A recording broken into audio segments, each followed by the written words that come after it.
মৰমৰ ছাত্ৰ-ছাত্ৰীসকল, তোমালোকক সোনাছ ক্লাছৰ অন্য এটা ভিডিঅ'লৈ স্বাগতম জনাইছোঁ। আজি মই তোমালোকক বৰগীত পাঠটিৰ সকলো আভ্যন্তৰীণ কুৱেশ্যনসমূহ তোমালোকৰ লগত আলোচনা কৰিম। আশা কৰোঁ সকলোৱে মন দি শুনিবা। ইয়াৰ প্ৰথম প্ৰশ্নটো হৈছে বৰগীত কবিতাটিৰ কবি কোন? ইয়াৰ উত্তৰ হ'ল বৰগীত কবিতাটিৰ কবি শ্ৰী শ্ৰী মাধৱদেৱ। দ্বিতীয় প্ৰশ্ন, নৱ বৈষ্ণৱ ধৰ্মৰ অন্যতম প্ৰচাৰক শ্ৰী শ্ৰী মাধৱদেৱৰ জন্ম কোন চনৰ কোন ঠাইত হৈছিল?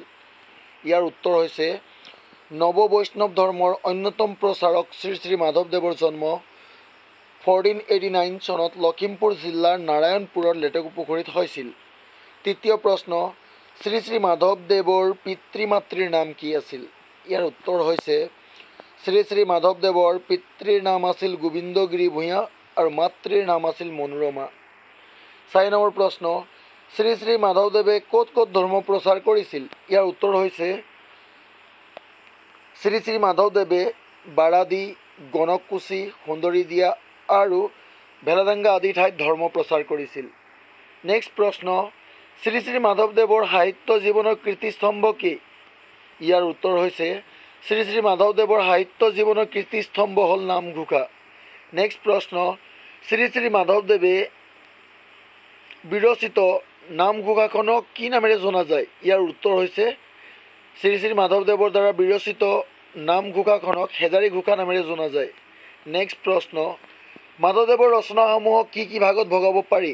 উত্তৰ হৈছে মাধৱদেৱৰ ৰচনাসমূহক আখ্যানমূলক ৰচনা, তত্ত্বমূলক ৰচনা, নাট আৰু ঝুমুৰা আদি ভাগত ভগাব পাৰি। নেক্সট প্ৰশ্ন, শ্ৰী শ্ৰী মাধৱদেৱৰ আখ্যানমূলক ৰচনা কেইখনৰ নাম লিখা? ইয়াৰ উত্তৰ হৈছে শ্ৰী শ্ৰী মাধৱদেৱৰ আখ্যানমূলক ৰচনা কেইখনৰ নাম হ'ল ৰাজহই কাব্য, আদিকাণ্ড, ৰামায়ণ। নেক্সট প্ৰশ্ন, শ্ৰী শ্ৰী মাধৱদেৱৰ তত্ত্বমূলক ৰচনাসমূহৰ নাম লিখা। উত্তৰ হৈছে শ্ৰী শ্ৰী মাধৱদেৱৰ তত্ত্বমূলক ৰচনাসমূহৰ নাম হ'ল জন্ম ৰহস্য, ভক্তি ৰত্নাৱলী, নাম মালিকা।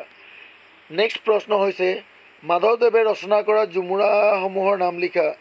মাধৱদেৱে ৰচনা কৰা ঝুমুৰাসমূহৰ নাম হ'ল চোৰ ধৰা, পিম্পৰা গুচোৱা, ভূমি লুটোৱা আৰু ভোজন বিহাৰ ইত্যাদি।